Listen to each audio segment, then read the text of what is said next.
이 애니는 수많은 전사들이 쓰러진 설산에서의 치열한 전투로 시작됩니다. 마지막으로 남은 두 로봇 전사가 서로를 마주하고 최강의 공격으로 전투를 끝내려 합니다. 그들의 검이 부딪히려던 바로 그 순간 갑자기 450년 후의 현대학교로 장면이 전환됩니다. 그곳에서 여학생 유키나는 어머니와 함께 교무실에 있었고 어머니와 선생님은 그녀의 진로 문제로 언쟁을 벌이고 있었습니다. 유키나는 진로 희망서의 화성에 가서 외계 생명체의 삶을 탐험하고 싶다고 적었습니다. 하지만 선생님은 유키나의 성적으로는 너무 허황된 꿈이라며 이를 비현실적이라 여깁니다. 성적이 좋지 않은 이 다른 행성으로 희망 진로를 바꾸라고 조언하지만 유키나의 어머니는 딸의 결정을 항상 지지했습니다. 이 때문에 두 사람 사이에 팽팽한 논쟁이 벌어지고 유키나의 어머니가 일 때문에 자리를 떠야 하면서 언쟁은 잠시 멈춥니다. 어머니가 휴대폰을 두고 가자 유키나는 절친 미카와 함께 휴대폰을 돌려주기 위해 어머니를 찾아 나섭니다. 이 과정에서 유키나의 어머니가 유엔이라는 유명 연구센터에서 일한다는 사실이 밝혀집니다. 그녀는 그곳 연구실의 책임자였습니다. 유키나와 미카가 옥상에 도착했을 때 어머니는 이미 비행기를 타고 센터로 돌아가고 있었습니다. 어쩔 수 없이 두 사람은 휴대폰을 돌려주러 센터로 향하고 가는 길에 소피를 만납니다. 진로 상담을 받고 오던 2년 후배 소피는 유키나의 꿈을 듣고 비아냥거립니다. 유키나처럼 형편없는 성적으로는 미래에 뭐가 될지나 다시 생각해보라고 말합니다. 그렇게 말하고 소피는 일하러 유엔 연구센터로 떠납니다. 유키나는 그녀에게 휴대폰을 대신 전해달라고 부탁하려 합니다. 하지만 소피는 자율주행차를 타고 그녀를 내버려둔 채 가버립니다. 결국 유키나와 미카도 그곳으로 향해야 했습니다. 그곳에는 유키의 어머니가 만든 다양한 로봇들이 있었습니다. 두 사람은 미카가 그곳에서 일하는 아버지를 찾는 동안 잠시 헤어집니다.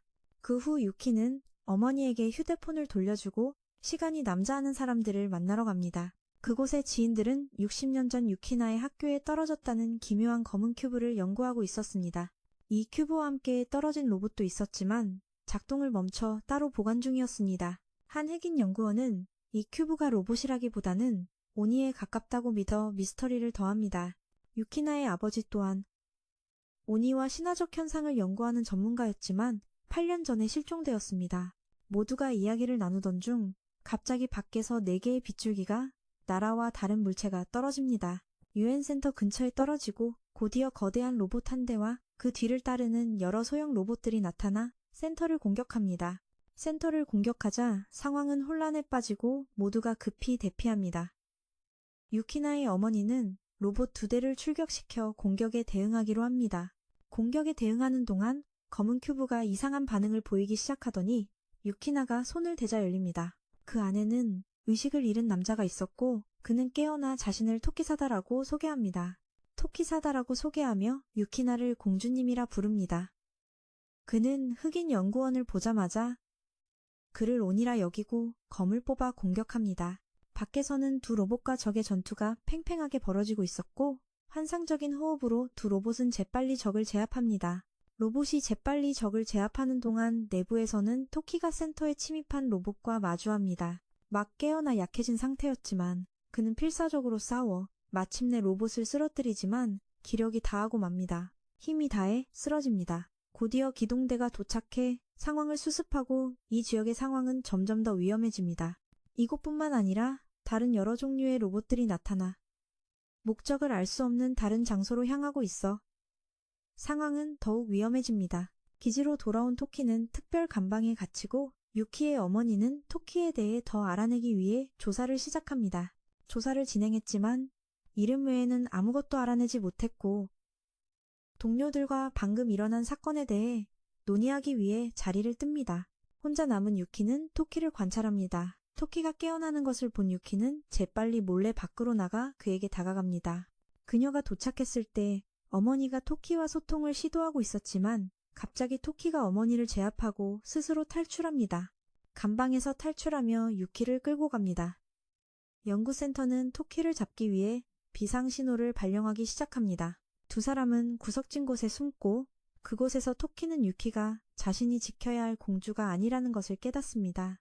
유키가 토키의 진짜 정체에 대해 묻자 그는 공주를 지키는 임무를 맡은 일개 병사일 뿐이라고 대답합니다. 이때 유키의 어머니가 병력을 동원해 그들을 포위하지만 아까 그 큐브가 때마침 도착합니다. 토키는 유키를 이끌고 큐브는 차로 변신해 그들의 탈출을 돕습니다. 밖으로 나가는 대신 토키는 자신의 직감에 따라 지하로 내려가기로 결심합니다. 두 사람은 곧 작동을 멈춘 다른 로봇이 있는 구역에 도착합니다. 토키는 이것이 흙의 유물이며 자신이 그 주인이라고 밝힙니다. 두 사람은 로봇을 다시 가동하기 위해 안으로 들어갑니다. 토키는 오니의 존재를 감지하고 바로 그때 노란 로봇 역시 그의 존재를 알아차립니다. 그 후 토키와 유키는 오니들이 있는 곳으로 직행합니다. 군대가 노란 오니를 막기 위해 나타났지만 그들의 무기는 통하지 않습니다. 보이지 않는 장갑에 막혀 그들의 무기는 효과가 없었습니다. 지휘실은 다른 로봇들의 출현에 대한 보고를 받습니다. 공격 명령을 내리려던 찰나 유키의 어머니가 전화해 그것은 흙의 유물이니 공격하지 말라고 요청합니다. 흙의 유물 안에서 유키는 아직 로봇 조종에 익숙하지 않아 토키가 모든 일을 해야만 했습니다. 아직 서툴지만 유키는 길을 안내하며 제 몫을 해냅니다. 토키는 옛날 사람이라 주변 세계의 변화에 익숙하지 않기 때문입니다. 그는 무고한 사람들을 공격하지 않도록 유키의 안내가 필요했습니다. 얼마 지나지 않아 두 사람은 오니와 마주칩니다. 토키는 공주님은 이제 없지만 자신의 임무는 여전히 오니를 퇴치하는 것이라고 말합니다. 그는 전투에 뛰어들지만 오니는 지형을 이용해 계속 토키를 공격하며 그를 고전하게 만듭니다. 공황 상태에 빠진 유키는 오니가 사람을 잡아먹고 세상을 멸망시킬 거라던 아버지의 말을 떠올립니다. 혼란스러운 와중에 다른 4마리의 오니가 나타나 엄청난 전투를 예고합니다. 토키는 작은 오니들을 쉽게 해치웁니다. 하지만 노란 오니는 계속해서 기습 공격을 가해 여전히 만만치 않은 상대였습니다. 하지만 유키의 기지 덕분에 두 사람은 전세를 뒤집고 오니에게 상처를 입힙니다. 토키가 끝을 내려는 순간 고멘 아마나이라는 막이 나타납니다. 나타나 오니를 데리고 탈출합니다. 그 후 그는 한때 공주의 궁전이었던 곳으로 가지만 그곳에는 이미 아무도 없었습니다. 토키는 이제 자신에게 남은 것은 오니를 퇴치하는 목표뿐이라는 현실을 받아들이기 시작합니다. 그는 유키를 인질로 삼기로 결심합니다. 그때 유키의 어머니가 전화를 걸어 토키에게 자신의 딸을 건드리지 말라고 계속해서 경고합니다. 바로 그때 유엔 구조팀이 유키를 구하기 위해 섬광탄을 터뜨립니다. 토키는 흙의 유물을 조종하려 합니다. 하지만 작동하지 않았고 그 후 며칠 동안 토키는 계속해서 연구센터에서 탈출을 시도합니다. 탈출 도중 그는 소피아와 마주칩니다.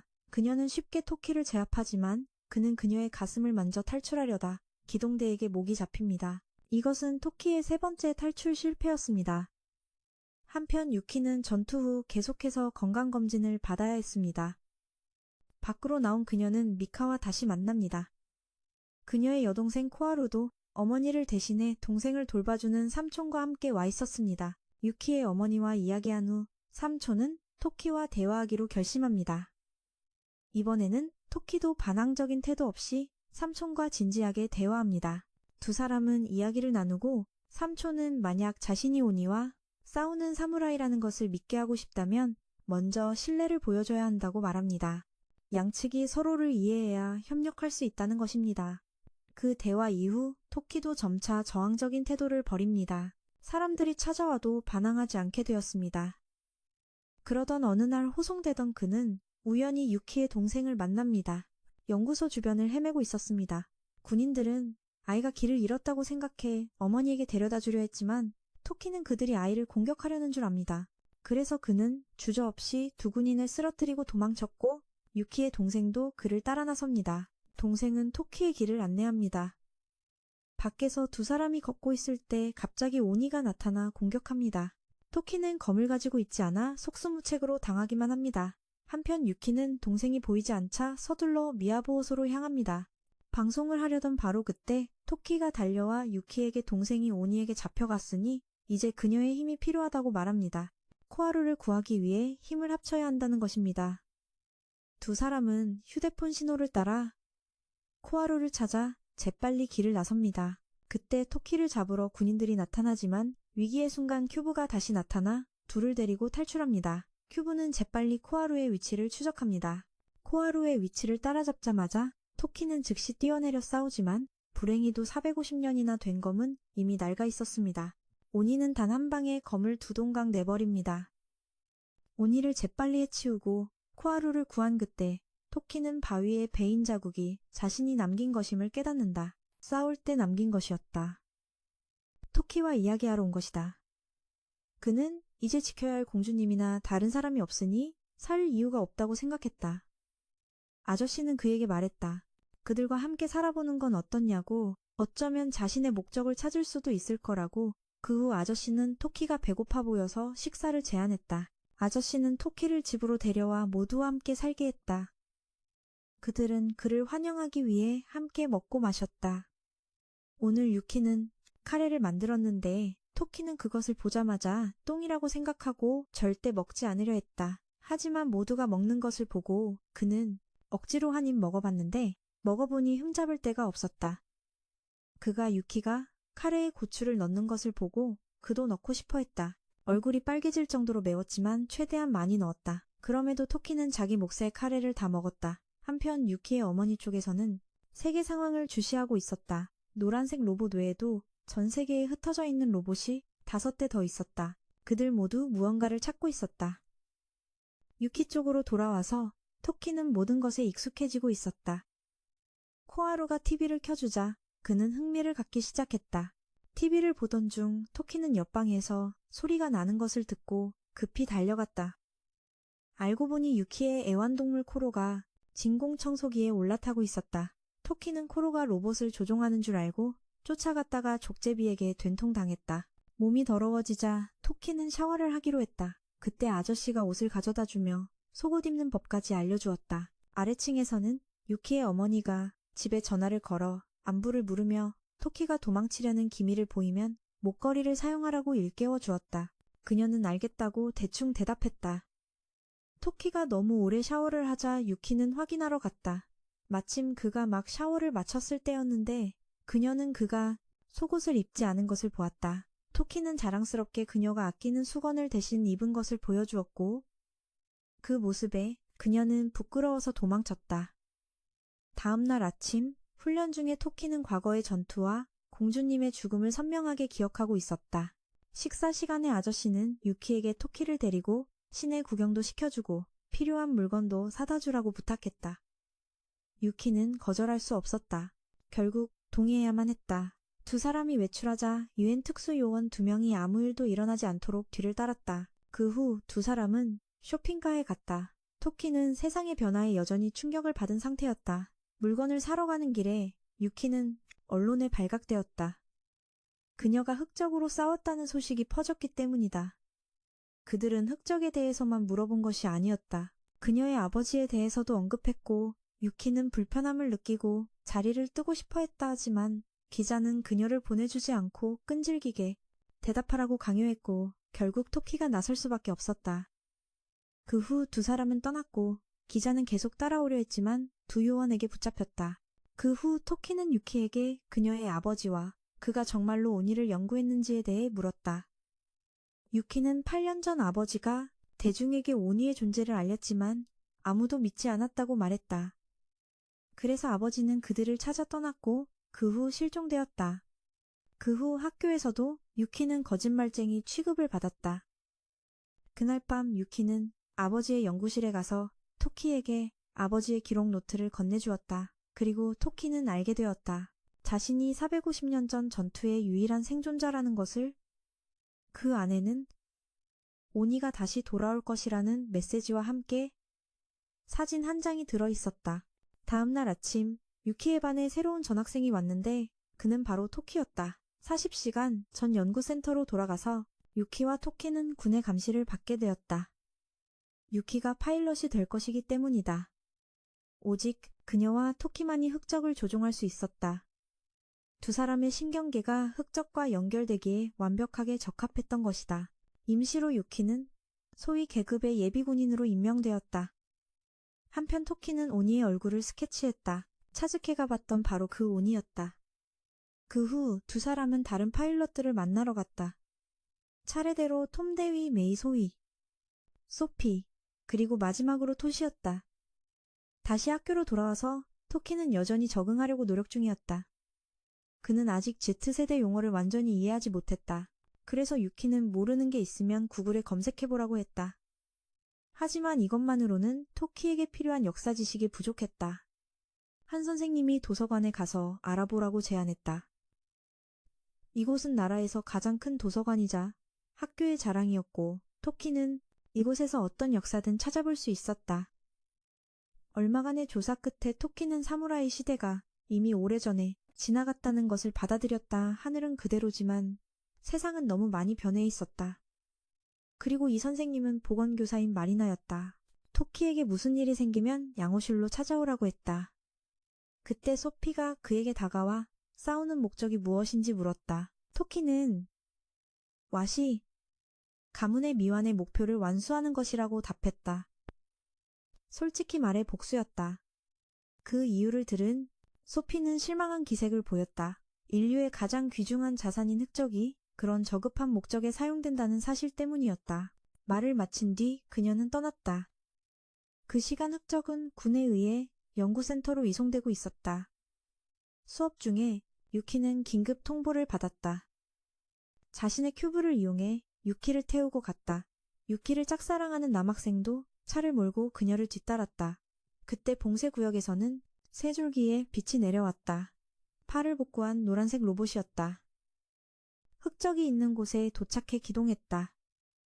군은 로봇을 공격하고 있었지만 전혀 효과가 없었다. 토키도 바로 뒤따라 도착해 맞섰다. 양측은 전투태세에 들어갔다. 이 로봇들은 비겁하게 싸웠다. 토키가 노란색 로봇을 공격할 때마다 다른 녀석들이 기습 공격을 해 그를 고전하게 만들었다. 지원군이 아직 도착하지 않은 상황에서 그는 결국 오니들에게 된통당했다. 둘 다 제압당하고 조종석을 향해 그대로 찔렸지만 다행히 누구도 맞지 않았다. 그럼에도 사람과 흑적 모두 크고 작은 손상을 입었다. 그때 지원군이 도착해 지원했지만 노란색 로봇은 여전히 감당할 수 있었다.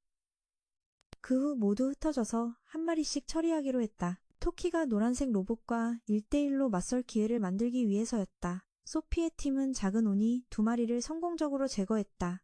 이제 남은 건 토키 쪽이었다. 그는 노란색 로봇의 남은 팔도 잘라냈지만 검을 잃고 말았다. 그럼에도 그는 전세를 뒤집어 그 녀석의 검으로 녀석의 숨통을 끊었다. 바로 그때 로봇 안에서 한 사람이 나타났다. 그는 자신을 에이도의 국경개혁 장교 해도라고 소개했다. 그는 토키를 배신자라고 칭하더니 로봇의 자폭장치를 가동했다. 토키는 즉시 문제를 파악하고 그곳에서 신속하게 후퇴했다. 폭발이 일어나 한 지역을 날려버렸다.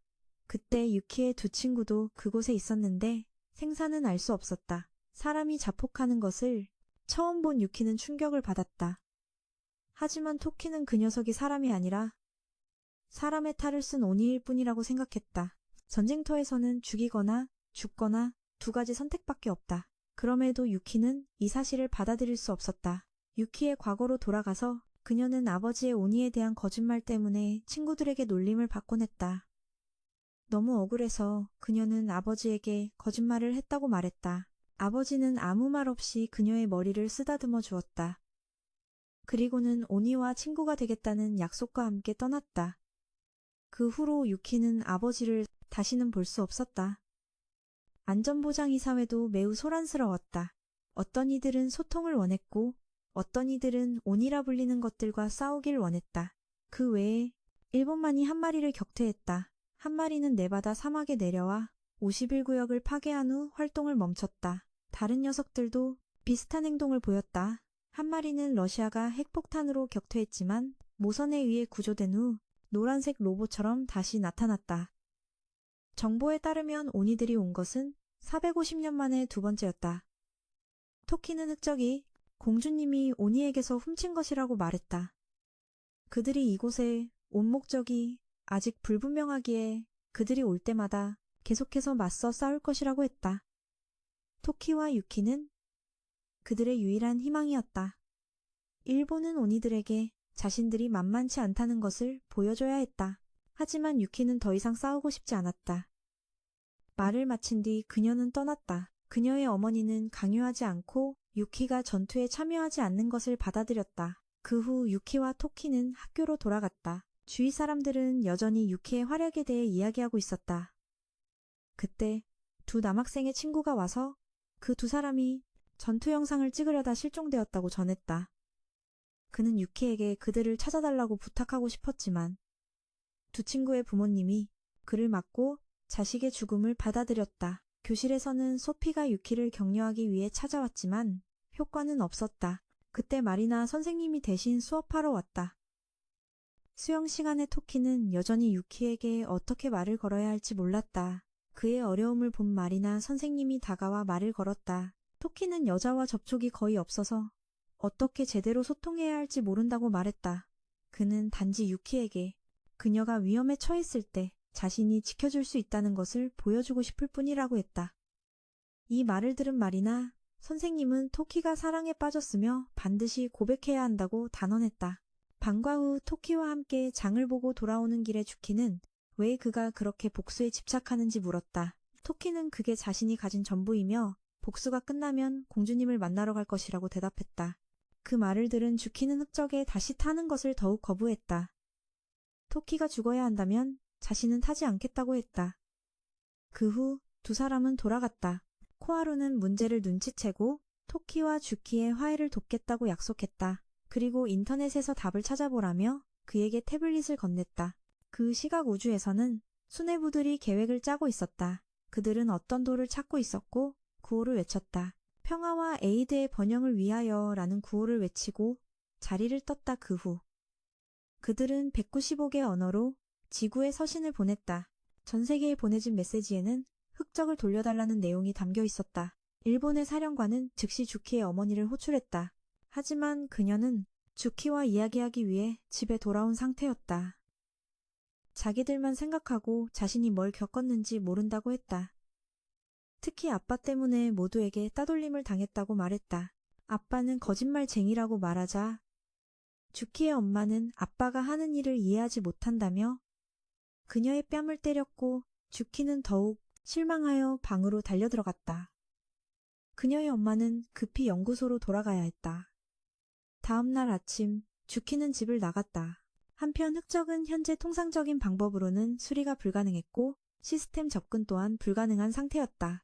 하지만 기이한 일이 일어났다. 흑적이 주변의 물질을 흡수해 스스로를 복구하는 능력을 보인 것이다. 이는 지난 전투에서 부러졌던 토키의 검이 재생된 것과 같았다. 흑적의 자가 회복 능력에 모두가 놀라며 우려했다. 흑적은 단순한 기계가 아니라 마치 생명체처럼 보였기 때문이다. 한편 그 시각 주키의 어머니 쪽에서는 정치적 상황이 긴박해지고 있었다. 다른 나라들은 흑적을 반환하는 데 동의했지만 일본 정부는 오니들의 목적이 불분명하다는 이유로 반환을 거부했다. 어떤 행동을 취하기 전에 그들의 의도를 파악해야 했다. 현재 일본은 연구소 방어에 총력을 기울였고 사령관에게 비상시 흑적 사용을 허가했다. 그런 상황에서 코하루는 주키가 없어졌다고 전화했다.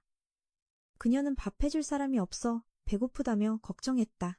밥 해줄 사람이 없어 배고프다고 걱정하자 토키는 즉시 주위를 둘러보았지만 찾은 것은 사실 주키는 모든 것을 피하고자 마키의 집에 숨어 있었다.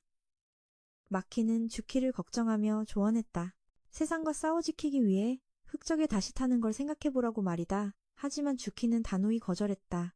그녀는 더는 그런 위험과 마주하고 싶지 않았다. 한편 불안해진 주키의 엄마는 담임 선생님에게 전화해 딸의 안부를 물었다. 하지만 선생님도 다른 문제로 바빠 가능한 선에서 돕겠다고만 약속했다. 전화를 끊은 선생님은 자신의 반에 유별난 사정을 가진 아이들만 있다며 한숨을 내쉬었다. 실종됐던 두 학생 문제가 해결되기도 전에 주키까지 사라진 것이다. 하지만 그 두 학생을 언급하기 그들이 운 좋게 학교로 무사히 돌아왔다. 토키 역시 주키를 찾지 못하고 돌아왔고 주키의 삼촌은 모두를 진정시키며 주키가 배고프면 알아서 돌아올 거라고 말했다. 그 후 코하루는 토키에게 주키와 화해하는 방법에 대한 조언을 건넸다. 그것을 읽은 토키는 주키와 이야기할 수 있기를 바라며 등교 준비를 했다. 모두가 떠난 뒤에야 주키가 집에 돌아와 조용히 집안을 정리했다. 한편 학교에서는 돌아온 두 남학생이 선생님과 부모님께 호되게 꾸중을 들었다. 교실로 돌아온 그들은 주키가 사라졌다는 걸 알게 됐다. 토키는 마키에게 주키에 대해 물었지만 그녀는 대답을 피했다. 그때 소피가 주키가 동의할 필요 없이 흙적에 앉아있기만 해도 충분하다고 말했다. 소피의 생각은 주키를 강제로 전투도구로 만들자는 것이었다. 이를 들은 토키는 격분하며 자리를 박차고 나갔다. 돌아오는 길에 토키는 한 주민에게서 오니를 목격했다는 보고를 받았다. 경찰은 곰이라고 생각했지만 주민은 뿔 달린 곰은 없다며 강하게 주장했다. 지휘실에서는 총 10건의 오니 출현 보고를 받았다.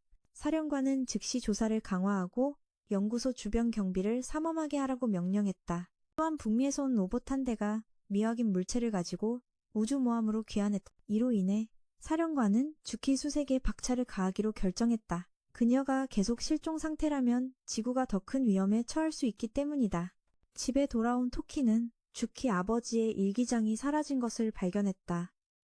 삼촌에게 물어보니 주키가 쿠로아시 계곡으로 갔다고 했다. 주키가 토키와 함께 간다고 말에 말리지 않았다는 것이다. 그 말을 들은 토키는 즉시 이웃집 말을 빌려 그녀를 찾아 나섰다. 다른 두 친구도 전화를 통해 주키가 있는 곳을 알고는 서둘러 그녀를 찾아 떠났다.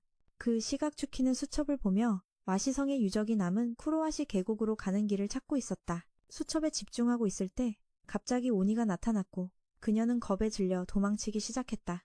도망치던 주키는 발을 헛디뎌 바위 아래로 굴러떨어졌다. 오니가 공격하려는 위험한 순간 무언가가 나타나 그녀의 눈앞에서 오니를 베어버렸다. 한편 우주에서는 사령관들이 일본으로부터 회신을 받지 못하자 그들 중 하나가 직접 지구로 내려가 해결하기로 결정했다. 몇몇 부하와 함께 일본으로 직행하자 상황은 극도로 긴박해졌다. 주키가 여전히 실종된 가운데 소피와 톰이 그녀를 대신해 전투에 투입되었다. 한편 주키는 낯선 곳에서 깨어나 혼란스러운 표정으로 주위를 살폈다. 그녀는 와시 가문의 몰락에 대해 기록된 아버지의 수첩을 발견했다. 그 수첩은 피로 얼룩져 있었고 오니에 대한 상세한 내용이 적혀 있었다. 그녀의 아버지는 위험을 무릅쓰고 목숨을 걸어 이 정보를 기록했던 것이다. 주키가 거짓말쟁이라는 소리를 듣지 않게 하려고 말이다. 아버지의 기록을 읽던 주키는 눈물을 참지 못했다. 바로 그때 의문의 인물이 들어왔다. 그는 그녀의 아버지가 모든 것을 잃었고 지금 보는 것은 덧없는 꿈에 불과하다고 말했다. 주키는 극심한 두통을 느끼며 다시 의식을 잃었다. 한편 토키는 주키의 흔적을 쫓고 있었다. 그는 어떤 소리를 듣고 무언가를 쫓았지만 결국 놓치고 말았다. 주키의 다른 두 친구도 그 지역에 도착해 근처에서 토키가 두고 간 말을 발견했다. 그들이 확인하러 다가갔을 때 주키가 갑자기 정신을 차렸다. 하지만 그녀는 방금 전까지의 일을 전혀 기억하지 못했다.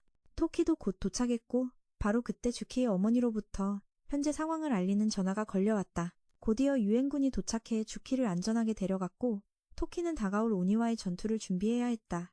토키는 더는 누구도 죽게 하지 않기 위해 혼자 싸우기로 결심했다. 불안한 마음에 주키는 그런 토키를 막아서며 말했다.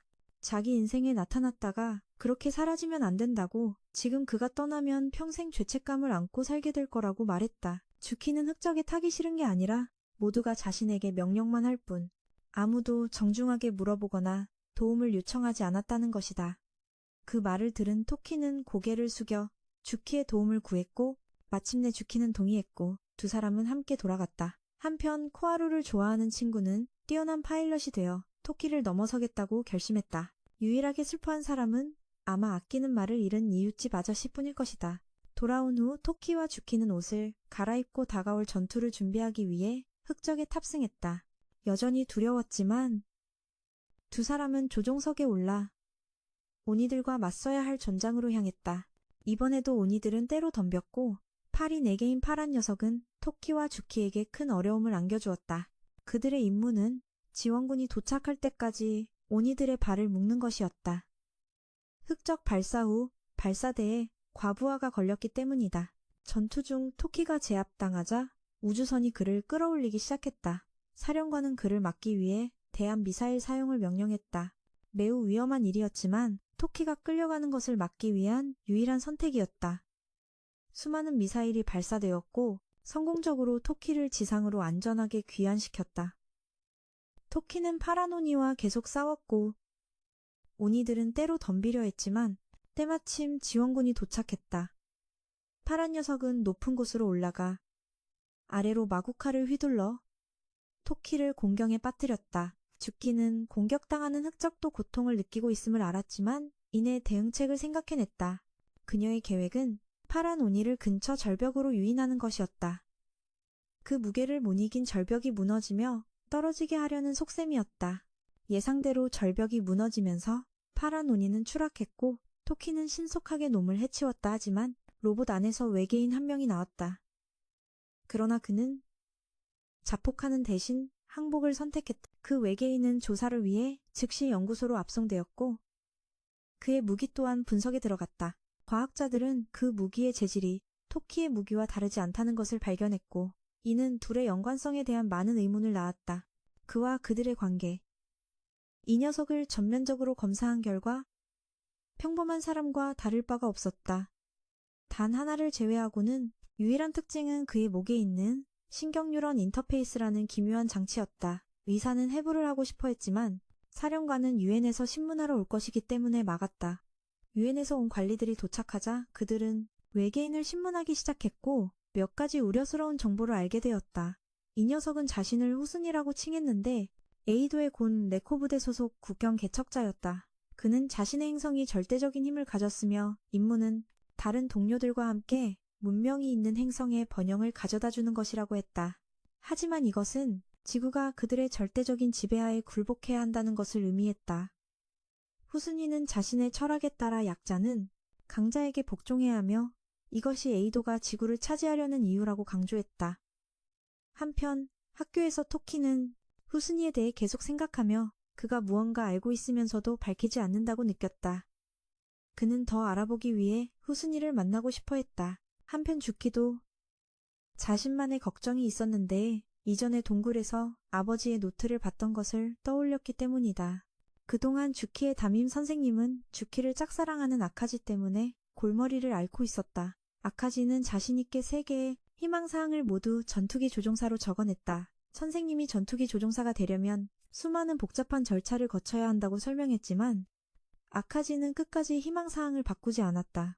다시 신문 현장, 후순위는 흑적을 되찾으려는 이유가 옛 동료들의 남은 단서를 찾기 위해서라고 밝혔다. 그는 450년 전 자신의 부대가 지구에 한 번 왔었다고 말했다. 그들이 건설한 관절이라 불리는 것들이 사고로 유실되었고 지금은 그 모든 파편을 찾고 있다고 했다. 그는 옛 부대가 임무를 완수하기 전에 전멸했고 관절도 그때 파괴되었다고 말했다. 누가 그랬냐는 질문에 후순위는 대답을 거부했지만 흑적의 주인이 동료들을 배신했다고 생각했다.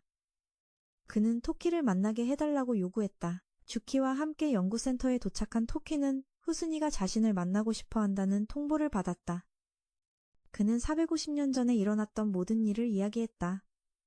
그때 하늘에서 수많은 별똥별이 떨어졌고 그 후 운석 근처에 한 무리의 군대가 나타났다. 그들은 약탈을 시작하며 수많은 무고한 사람들을 죽였다. 절정은 공주가 혼인하는 날이었다. 그들이 공격했고 공주님은 사라졌다.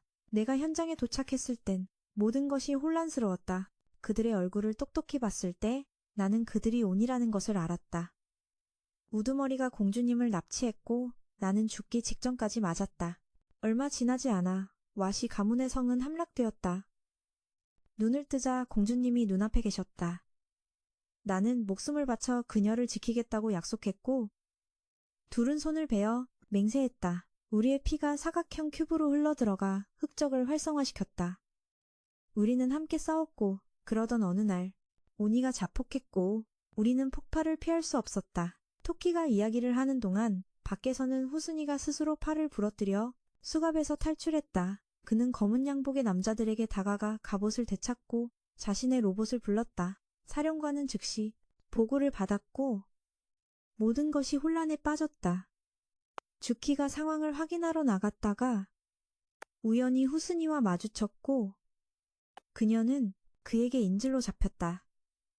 밖에서는 후순이의 로봇이 지휘센터에 검을 던져 시스템을 교란하고 대부분의 제어 장비를 마비시켰다. 소식을 들은 토키는 즉시 연구실로 가서 자신의 검을 챙겨 주키를 구하러 달려갔다. 그 사이 로봇은 기지 내부로 침입했고 톰과 소피가 즉시 로봇을 막아섰다. 한편 후스니는 주키를 흑적이 있는 곳으로 데려가고 있었다. 가는 길에 그는 길을 막는 사람은 누구든 망설임 없이 죽여 주키를 공포에 떨게 했다. 흑적이 있는 곳에 도착해서도 멈추지 않고 관절석 발굴 현장으로 이동했다. 필요한 것을 찾은 후스니는 주키를 데리고 다시 흑적이 있는 곳으로 돌아왔다. 그는 그곳에서 흑적을 활성화할 계획이었다. 지휘실에서는 상부의 명령이 내려왔다. 주키를 안전하게 구출하고 후스니는 생사불문하고 체포하라는 것이었다.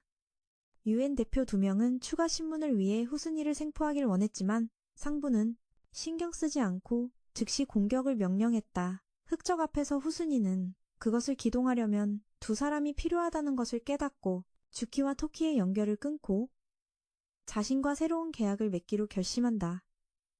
바로 그때 토키가 도착했다. 후스니는 주키를 인질로 삼아 위협했지만 주키는 재빨리 그의 소나기에서 벗어났다. 토키는 즉시 후스니와 싸우기 시작했다.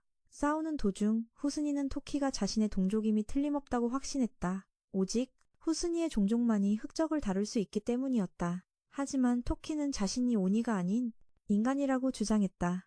후스니는 토키의 기억이 조작된 것을 깨닫고 더 이상 시간을 끌지 않고 토키를 제거하기로 결심한다. 그때 군인들도 현장에 도착했다. 궁지에 몰린 후스니는 주키를 끌어들여 동기어진 하려 했지만 바로 그 순간 토키가 후스니를 죽여 위협을 끝냈다. 사람과 비슷한 생물을 죽여본 탓에 매우 두려워하고 불안해했다. 주키는 그를 안아주며 진정시켰다. 밖에서는 후스니가 죽자마자 그의 로봇도 작동을 멈췄고 상황은 완전히 통제되었다. 유엔에서 온 두 대표는 후스니가 죽기 전에 더 많은 정보를 얻지 못한 것을 아쉬워했다. 유일하게 기뻐하는 사람은 의사뿐이었다. 곧 후스니의 시체를 해부해 그의 종족에 대해 더 알아볼 수 있게 됐기 때문이다. 전투가 끝난 후 토키는 후스니가 했던 말에 대해 깊이 생각했다. 토키의 삼촌과 주키 자매가 찾아와 그를 격려하며 불안감과 죄책감을 극복하도록 도왔다. 다음날 주키와 토키는 쿠로아시 계곡으로 향했다. 이전에 주키를 도와줬던 오니를 찾기 위해서였다. 하지만 그곳에 도착했을 땐 텅 빈 땅만 보였다. 마치 그 지역 전체가 옮겨진 것처럼 비밀 벙커에 대한 모든 단서가 완전히 사라져버렸다. 한편 우주에서는 후스니가 임무에 실패했다는 소식을 받은 에이도 부대의 지휘관은 부하들과 함께 직접 다음 임무를 수행하기로 결정한다. 그는 특히 후스니의 실패를 목격한 후 더는 누구에게도 의존하고 싶지 않았다. 지구에서의 여름이 왔고 학교는 여름방학에 들어갔다. 하지만 담임 선생님은 학생들에게 마지막 학년인 만큼 이번 여름이 미래를 결정할 것이니 공부에 집중하라고 당부했다. 특히 주키에게는 형편없는 성적으로는 화성에 가서 학업을 계속하기는 매우 어려울 것이라고 강조했다. 여름방학 계획을 묻자 주키는 미래에 자신을 지킬 수 있도록 조종사 훈련 과정에 참여할 것이라고 말했다. 얼마 후 모두가 훈련 프로그램을 시작하기 위해 연구센터에 모였다. 친구인 아카지도 이 센터에서 일하는 아버지의 도움으로 참가했다. 톰의 훈련 아래 대부분의 사람들은 쉽게 테스트를 통과했지만 아카지와 주키만이 뒤처졌다. 훈련 과정에서 아카지는 다리 관절이 탈구되어 더 이상 참가할 수 없게 되었고 주키는 너무 지쳐 아무것도 먹지 못할 정도였다. 훈련이 끝난 후 메이와 소피가 와서 주키의 긴장을 풀어주어야 했다. 메이는 심지어 특별한 방법으로 주키의 몸이 빨리 회복되도록 도왔다. 다음 날 아침 다른 사람들은 훈련을 계속하는 동안 주키와 토키는 토시의 지도 아래 여름 보충 수업을 들어야 했다. 토시는 겉보기엔 불량해 보이지만 모든 과목에서 매우 뛰어난 학생이었다. 수업이 끝난 후 그들은 사격 훈련을 받았다. 소피는 쉽게 관역 중앙을 맞췄지만 주키는 눈을 감고 마구잡이로 쐈. 토키는 총을 쓰지 않고 자신의 검으로 정확하게 목표물을 파괴했다. 하루하루 그들은 힘든 훈련을 이어갔다. 주키가 쉬는 동안 톰과 메이는 로봇의 새로운 기술을 시험했다. 바로 물 위를 이동하는 능력이었다. 하지만 기술이 아직 불완전해 로봇은 몇 걸음 걷지 못하고 가라앉아 조종석에 물이 차고 말았다. 한편 주키는 미카가 여름방학 동안 뭘 하는지 궁금해했다. 소피는 이곳에도 와이파이가 된다고 말했고 주키는 미카가 코스프레 페스티벌에 참가해 많은 팬을 얻고 있는 것을 발견했다. 토키는 이 축제가 전통 풍습에 맞지 않는다고 생각했지만 기념으로 사진 몇 장을 찍었다. 며칠간의 훈련 끝에 주키는 점차 훈련 속도에 익숙해졌고 필요한 기술들을 빠르게 익혔다. 지휘실에서 훈련 기간 내내 토키를 지켜본 주키의 어머니는 그의 억제 목걸이를 풀어주기로 결정했다. 그의 발전과 좋은 태도에 대한 보상이었다. 그날 오후 주키는 토키에게 검을 가져다 주었다. 그에게 돌려주었다. 그녀는 이 카타나가 그에게 죽음을 가져다 주지 않도록 확실히 하고 싶었고 확인 후 유키는 토키의 목걸이도 풀어주었다. 토키와 다른 사람들에게 금방 제압당했다. 하지만 이 로봇은 상황이 불리하다고 느끼자 갑자기 도망쳤다. 지휘실에서는 이 로봇의 종류를 식별할 수 없었다. 위장 능력이 뛰어나서 추적과 분석에 어려움을 겪었다. 학교로 돌아오자 모두 문화재 개최에 대해 이야기하기 시작했다. 논의 끝에 두 반은 축제 주제를 연구센터의 전투 로봇으로 정하기로 합의했다. 계획이 정해진 후 모두가 꼼꼼하게 준비하기 시작했다. 한편 유키는 토키, 소피와 함께 연구센터로 돌아가 발표할 사람을 찾았다. 축제에서 발표할 사람이었다. 그들이 처음 찾아간 사람은 톰이었다.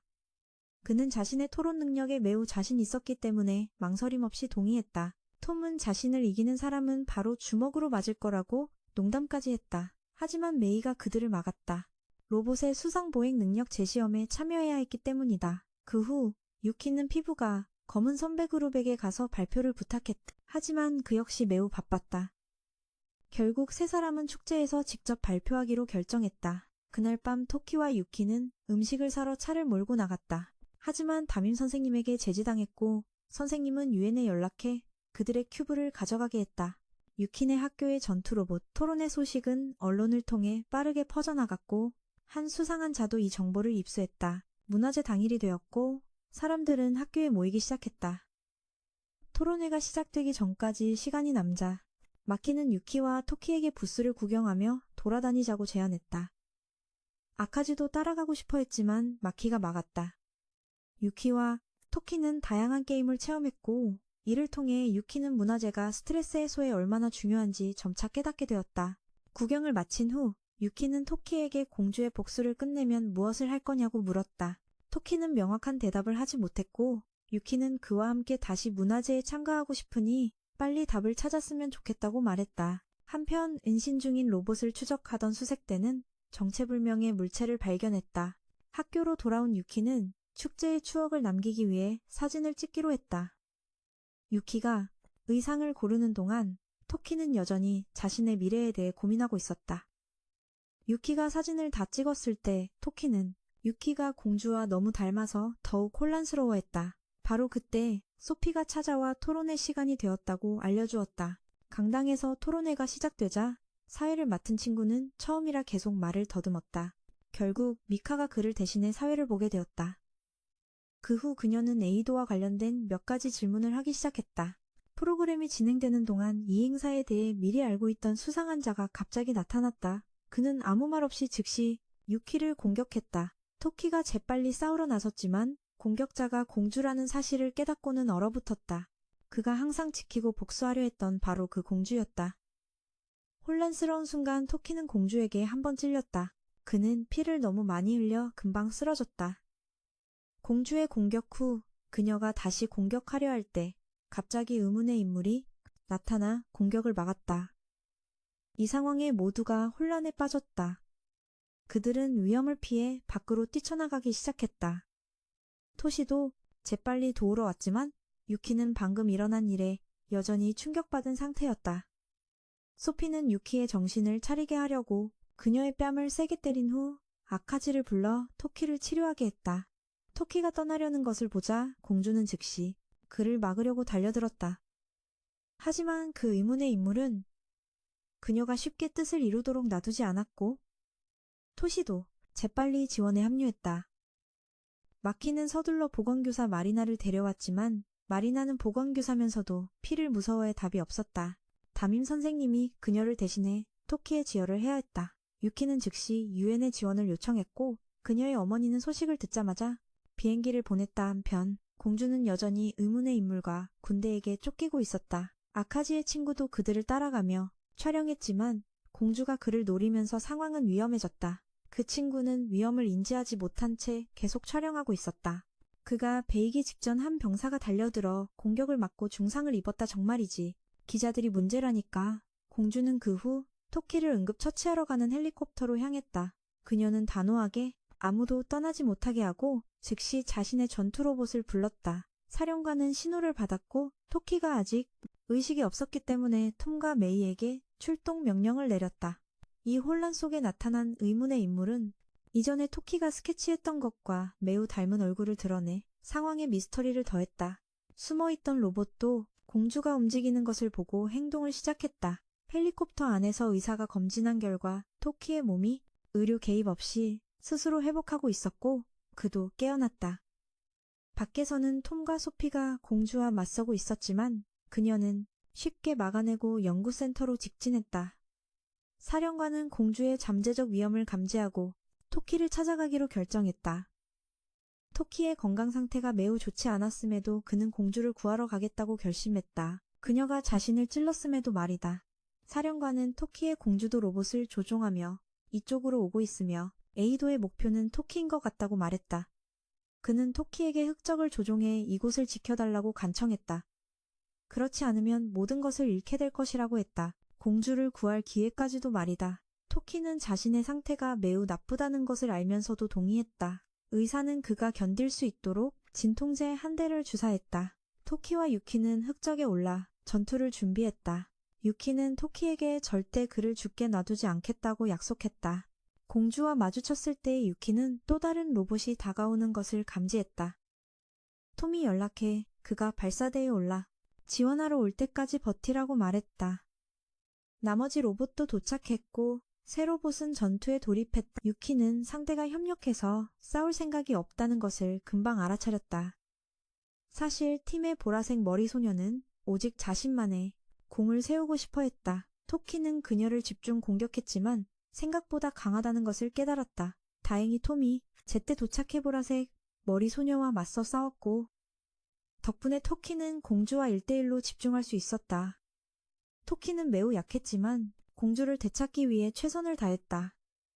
유키는 토키의 어려움을 알아채고 공주를 구하고 싶다면 자신의 계획을 따르라고 말했다.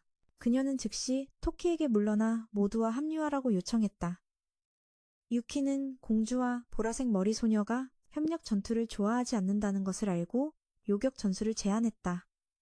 소피의 전술 대응으로 그들은 쉽게 보라색 머리 소녀를 쓰러뜨렸다. 그 후 공주도 세 방향에서의 공격을 막지 못했다. 공주는 위급한 상황을 깨닫고 모함에 오르는 것은 죽음으로 이어질 뿐이라고 충고했다. 전투 후 토키는 기진맥진하여 혼수 상태에 빠졌다. 학교 공격 후 토키는 응급실로 이송되었다. 놀랍게도 그는 하루도 채 안 되어 상처가 완전히 회복되어 의사조차 그의 회복 속도에 놀라움을 금치 못했다. 이 사건 이후 많은 주민이 위험을 피해 이사를 가기 시작했고 손님이 크게 줄어 가게들도 점차 문을 닫았다. 특히 유키는 토키를 공격한 자와 얼굴이 매우 닮았다는 사실이 알려지면서 사람들의 입에 오르내리는 중심이 되었다. 한편 지휘부에서는 한 명의 조종사만 필요한 로봇 개발에 성공하며 1인 조종형 로봇 개발에 성공했다는 건 메이와 토시가 직접 전투에 참여하게 됨을 의미했다. 하지만 모든 것이 순조롭지만은 않았다.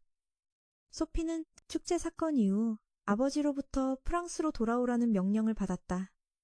그녀는 모두와 함께 남아 싸울 것인지 아니면 부모님의 말씀을 듣고 고향으로 돌아갈 것인지 어려운 결정에 직면했다. 돌아오는 길에 소피는 우연히 토키가 자동 판매기에 음식을 달라고 애원하는 것을 보았다.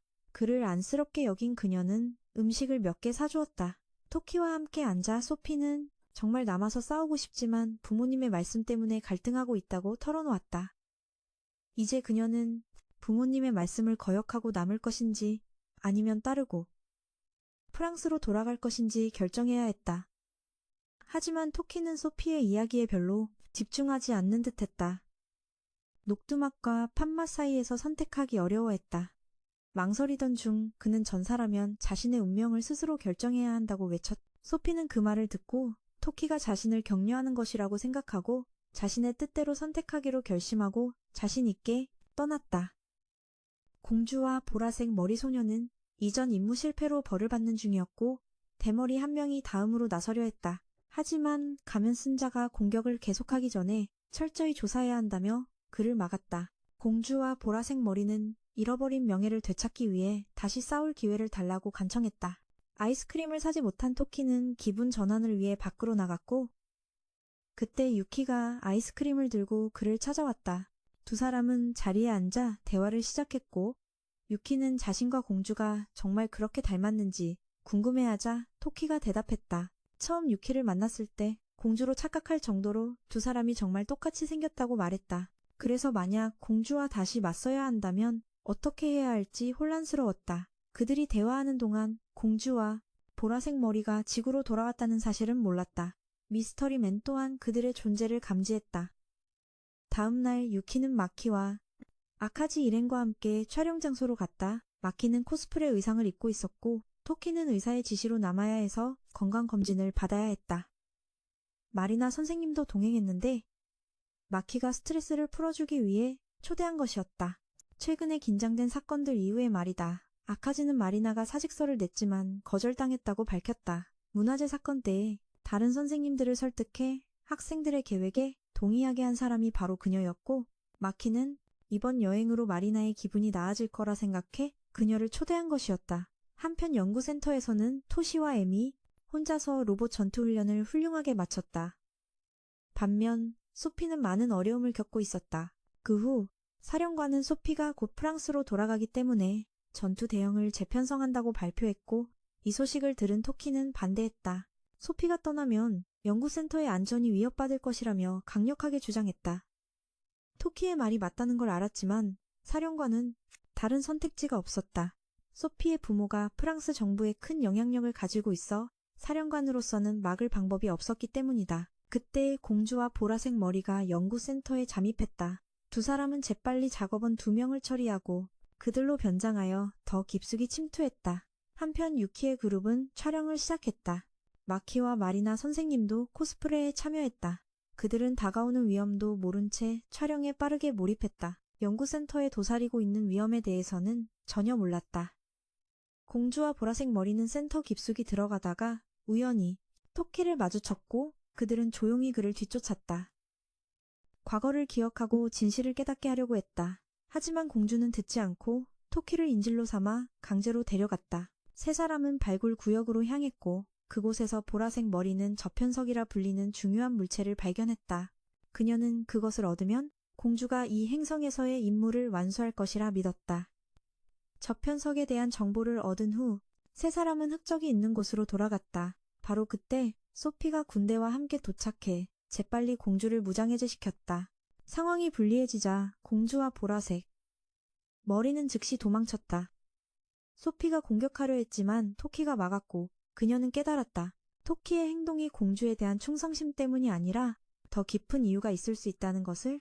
이로 인해 소피는 토키에게 이곳을 맡기는 것이 불안해 프랑스로 돌아가지 않기로 결심했다. 한편 유키도 사고가 발생했다는 소식에 유엔 요원들이 와서 연구센터로 데려갔다. 다시 공주와 보라색 머리 쪽으로 돌아와서 두 사람은 대마레로 도망쳤지만 보라색 머리는 곧바로 공주를 배신하고 공을 독차지하기 위해 그녀를 처리하려 했다. 위험을 감지한 공주는 재빨리 폭포 아래로 뛰어내려 도망쳤다. 토키는 보안 카메라로 공주가 폭포 아래로 떨어진 것을 발견하고 즉시 그녀를 찾아 나서기로 결심했다. 사령관은 매우 걱정하면서도 토키를 정말 믿을 수 있는지 의심하기 시작했다. 그의 행동은 명백히 적을 돕는 것이었기 때문이다. 하지만 유키의 어머니는 토키가 완전히 아군이라고 믿었다. 그녀는 그가 단지 악마의 지배로부터 공주를 구하려는 것뿐이라고 생각했다. 사령관은 일단 의심을 거두고 지역 경찰에게 공주 수색에 참여하라고 지시했다. 게다가 현재 지구에서 운용 가능한 로봇은 한 대뿐이라 협력이 필요했다. 적의 출현율이 계속 증가하고 있어 다른 나라의 지원이 필요했다. 그들의 목적은 명확해 보였다. 연구센터 지하에서 발굴 중인 것을 손에 넣으려는 것이다. 사령관은 그것을 이용해 협상을 하거나 압력을 가할 수도 있었지만 아마 세계는 이를 받아들이지 않을 것이다. 그 후 유키의 어머니는 아카지의 아버지를 만나 미국에서 보낼 새로운 로봇 부품에 대해 논의했다.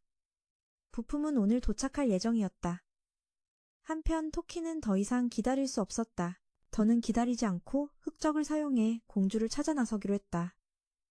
톰은 토키가 배신할지도 모른다고 의심했지만 토시는 그렇게 믿지 않았다. 그는 만약 공주가 살아있다면 토키가 그녀를 구해 아군으로 설득하려 할 것이라며 놀라운 충성심을 보였다. 하지만 소피는 왜 토키가 의심받지 않도록 처음부터 모든 것을 솔직하게 말하지 않았는지 궁금해했다. 그 후 토키는 유키와 함께 흑적에 탑승했고 사령관도 이를 허락했다. 밖에서는 보라색 머리가 모든 정보를 모함으로 전송했고 임무를 받은 가면 쓴 자가 그녀를 데리러 왔다. 그때 미국의 화물 수송기도 도착했다. 하지만 가면 쓴 자가 비행용 로봇을 타고 연구센터로 직행하면서 지휘 통제실에 경보가 울렸다. 오는 길에 그는 수송기를 공격했고 미군은 예정보다 일찍 화물을 투하할 수밖에 없었다. 비행기는 통제불능에 빠져 연구센터로 돌진했다. 위기의 순간 흑적이 나타나 제때 막아냈다. 비행기를 성공적으로 막았다. 그 후 가면 쓴 자는 옆을 지나가 보라색 머리의 위치를 찾아냈다. 공주가 죽었다는 사실을 알게 되자 그는 그녀의 시신을 찾아 토키에게 복수하기로 결심했다. 보라색 머리가 필사적으로 말렸지만 토키는 그를 연구센터에서 멀리 떨어진 곳으로 유인해 싸웠다. 즉시 가면 쓴 자는 토키를 높이 끌고 올라갔다. 주위가 먹구름으로 가득해 공격할 수 없는 곳이었다. 그는 공격을 계속하며 토키를 하늘로 끌어올렸고 사령관은 미사일을 지원하고 싶었지만 그리고 토키에게 비행용 날개를 달아주자 토키와 유키는 가면 쓴 자와 쉽게 싸울 수 있게 되었다. 날개는 흑적의 일부가 되어 중력을 줄여주어 토키가 하늘의 사무라이처럼 날 수 있게 해주었다. 두 사람은 순식간에 압도적인 힘으로 가면 쓴 자를 물리쳐 후퇴하게 만들었다. 전투 후 지원 날개는 토키에게 싸우는 목적에 대해 물었다. 토키는 여전히 와시 가문의 복수를 위해 싸운다고 단언했다. 날개는 그가 길을 잃었을지도 모른다고 했지만 어쨌든 필요할 때 지원하겠다고 말한 뒤 떠났다. 유키는 날개의 목소리가 매우 익숙하다고 느꼈다.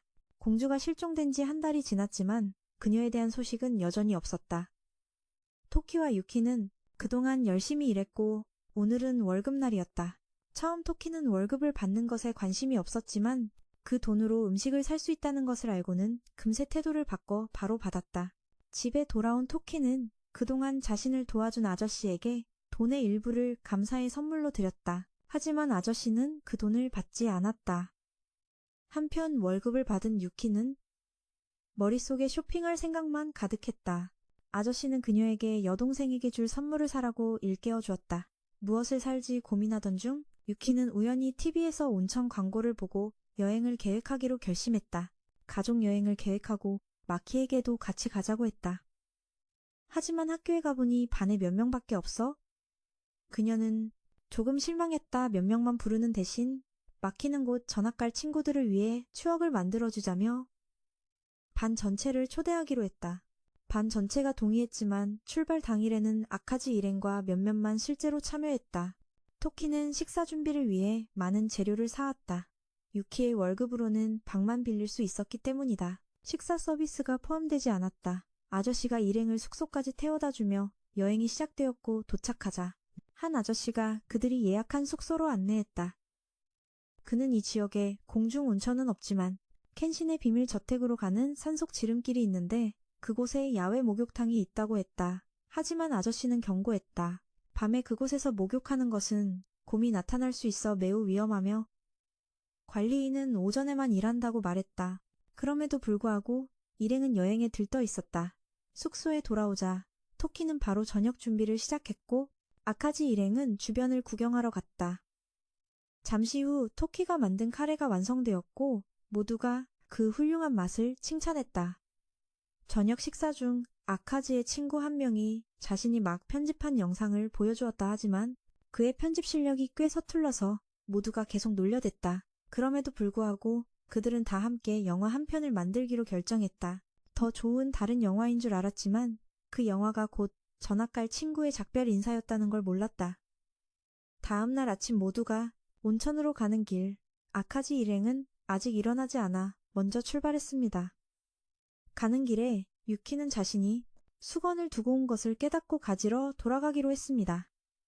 토키는 유키의 안전이 걱정되어 그녀를 따라갔고, 한편 공주는 상처를 치유하기 위해 온천에 몸을 담그고 있었습니다. 쉬는 동안 그녀는 어린 시절의 추억을 떠올렸습니다. 부모님과 함께 살았던 시절이었습니다. 돌아가던 유키는 토키와 함께 우연히 버려진 온천구역으로 길을 잃었고, 두 사람은 각자 목욕하기로 했습니다. 목욕하던 중 유키는 갑자기 공주와 마주쳤고, 유키가 공주에게 말을 걸려 했지만 그녀는 전혀 듣지 않았습니다. 어쩔 수 없이 유키는 토키에게 도움을 요청했고, 유키의 목소리를 듣자 토키는 즉시 뛰어들어 벽을 부수고 그녀에게 갔습니다. 공주를 데려갔습니다. 유키는 마키에게 전화하러 밖으로 나갔지만 갑자기 오니가 나타나 그녀를 납치해 모선으로 데려갔습니다. 우주선에서는 지휘관들이 유키를 실종된 공주로 착각하는 큰 오해가 발생했습니다. 그래서 그들은 사람을 잘못 잡았다는 걸 전혀 깨닫지 못한 채 그녀를 치료하는 데에만 집중했습니다. 한편 연구센터에서는 상황이 유키의 어머니가 딸의 납치 소식을 듣자 그 어느 때보다 긴박해졌습니다. 걱정과 절망이 모두를 덮쳤습니다. 하지만 유키의 가족과 동료들은 아직 그녀를 구할 계획을 세우지 못했습니다. 종합 검사 결과 그녀의 DNA가 유키와 완전히 일치한다는 사실에 모두가 크게 놀랐습니다. 이로 인해 의사는 놀라운 결론에 도달했는데 바로 공주가 사실은 유키의 조상이라는 것이었습니다. 연구센터의 지휘관은 유키를 구출할 방법을 찾기 위해 조종사들을 소집했습니다. 하지만 흑적을 사용할 수 없어 상황은 복잡해졌고, 그래서 톰과 메이와 토시는 혹시 모를 공격에 대비해 원격 조종 로봇을 사용해야만 했습니다. 소피는 본국 귀환 명령을 기다리고 있어 전투에 참여할 수 없었습니다. 나카에게 연락해 도움을 요청했지만 현재 상황에서는 모두 속수무책이었습니다. 그때 의사가 지휘관을 찾아가 이전에 프루스니가 했던 것처럼 조종사 없이도 흑적을 활성화할 수 있다고 알렸습니다. 하지만 지휘관은 이 방법을 즉시 사용하고 싶어 하지 않았고 다른 선택지가 없을 때를 대비한 최후의 수단으로 남겨두기로 결정했습니다. 토키는 가만히 있을 수 없었습니다. 소피가 그를 찾아와 그들이 공주를 구했으니 더는 유키에게 신경 쓸 필요가 없다고 설득했습니다. 하지만 토키는 지금 흑적을 조종할 수 없음에도 유키를 지키겠다는 약속을 지키려 했습니다. 이 때문에 그는 무력감을 느꼈습니다. 그럼에도 토키는 공주가 어느 편에 서든 그녀를 보호하기로 결심했습니다. 소피는 토키에게 실망하여 자리를 떴습니다. 소피가 생각에 잠겨 앉아 있을 때 갑자기 붉은색 글자가 나타났습니다. 오니에 대해 더 알고 싶으면 고개를 끄덕이면 찾아오겠다는 내용이었습니다. 소피는 망설임 없이 즉시 동의했습니다. 우주선에서 보라색 머리는 유키가 자신이 공주를 공격했다는 비밀을 폭로할까봐 걱정하기 시작했고 유키를 제거할 계획을 세웠습니다. 하지만 유키의 치료실에 침입했을 때 그녀는 어디에도 없었습니다. 그 후 소피는 이전에 만났던 미스터리한 인물에 대해 알아보기 시작했습니다. 의사에게서 공주는 빠른 회복 능력을 가졌음에도 토키처럼 일부 상처는 낫지 않았습니다. 원인은 공주의 항체가 바이러스에 저항하고 있었고 회복 나노머신 역시 그녀의 몸을 파괴할 수 있는 무언가와 싸우고 있었기 때문입니다. 이는 흑적의 나노 블레이드가 나노 아머를 베어 스스로 회복하지 못하게 만들었을 때와 유사했습니다. 치료를 위해서는 의사가 새로운 나노머신을 주입해 현재의 교착 상태를 깨야 했습니다. 그 나노머신의 공급원은 바로 토키의 피였습니다. 토키의 피 덕분에 공주는 오랜 혼수 상태에서 깨어났습니다. 의사는 그녀의 상처를 검사했고 공주가 의식적으로는 부정하고 있음에도 그녀의 DNA가 유키와 완전히 일치한다는 것을 발견했고 이는 그녀가 450년 전의 공주임을 확인시켜 주었습니다. 그 후 의사는 공주에게 유키가 잘못 납치되었다는 사실을 알리고 토키와 함께 자리를 떴습니다. 한편 소피는 토시의 배웅을 받아 집에 도착했습니다. 집에 들어서자 그녀는 그 미스터리한 인물과 다시 마주쳤습니다. 그는 자신을 제로라고 소개하며 자신이 토키나 유키에게 접근하지 않은 것은 그들이 흥분할까봐 두려웠기 때문이며 소피가 가장 똑똑하기에 대화 상대로 선택했다고 설명했습니다. 제로는 자신이 인간이 아니며 인류의 동맹도 적도 아니지만 인류와 공동의 적을 가지고 있다고 밝혔습니다. 그 적은 바로 에피도였습니다.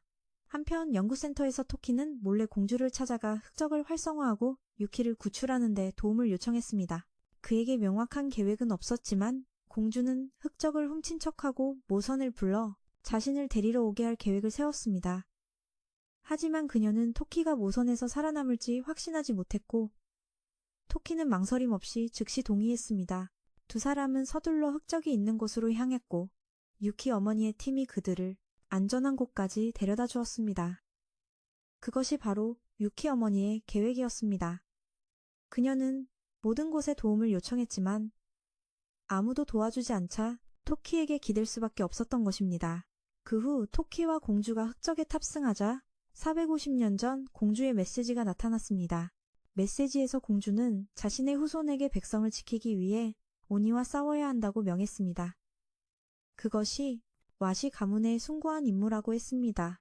이로 인해 현재의 공주는 자신에 대해 아직 모르는 비밀이 많다는 것을 깨달았습니다. 그녀는 진실을 알아내기로 결심하고 지휘관에게 모든 것을 물어봐야겠다고 다짐했습니다.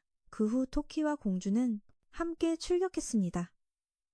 우주선 전체에 경보가 울렸고 의사는 공주가 사라졌다고 보고했습니다. 흑적이 허가 없이 스스로 기동하고 있다는 보고도 이어졌습니다. 지휘관은 즉시 톰과 메이에게 흑적을 저지하라고 명령했습니다. 하지만 모든 개입을 막는 비상 잠금 장치가 걸려 있다는 것을 발견했습니다. 상황을 파악한 지휘관은 자신의 비상 권한을 사용하여 즉시 유키의 어머니 체포를 명령했습니다. 그녀는 자신의 목적을 달성했음을 알고 저항하지 않고 체포를 받아들였습니다. 한편 소피는 제루와 긴장된 대화를 나누고 있었는데 그가 인류와 자신의 행성의 공동의 적인 에피도의 목적은 절대적인 지배라고 밝혔습니다. 에피도는 지구를 식민지로 만들어 모든 인류를 엄격한 계급 제도하에 통제하려 한다는 것이었습니다. 그 시스템 안에서는 인간의 의지는 아무런 가치가 없게 될 것이었습니다. 제루의 말은 소피를 지구의 미래에 대해 더욱 걱정하게 만들었습니다. 한편 우주선에서 유키는 어찌된 일인지 갇혀있던 방에서 탈출했습니다. 주변을 살피던 중 그녀는 이전에 자신을 쫓던 보라색 머리와 갑자기 마주쳤습니다. 도망치던 중 유키는 운 좋게 방 하나를 발견했습니다. 비밀의 방에서 그녀는 손을 넣으라는 이상한 장치를 발견했습니다. 유키가 그대로 따르자 그녀의 정신은 우주 공간으로 밀려났고 지구로 돌아갈 방법을 찾기 시작했습니다. 같은 시각, 공주는 에피도의 모선에 연락해 자신을 데리러 오라고 요청했습니다. 에피도의 지휘관은 사람을 잘못 잡았다는 것을 금방 깨닫고 비밀을 지키기 위해 오니들에게 유키를 제거하라고 명령했습니다.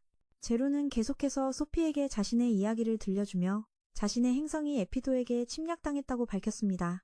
그는 쓰러진 동료들의 복수를 위해 지구에 왔다고 했습니다. 제루는 한때 인류와 협력하여 에피도에 맞서 싸우고 싶었지만 인간들의 의심으로 죽을 뻔한 뒤로는 그저 지켜보며 정보를 제공하기로 결심했다고 했습니다.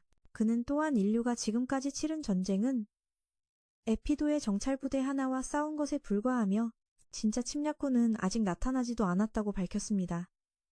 제루의 행성이 함락된 것은 에피도의 갑작스럽고 빠른 공격에 제때 대응하지 못했기 때문이었습니다.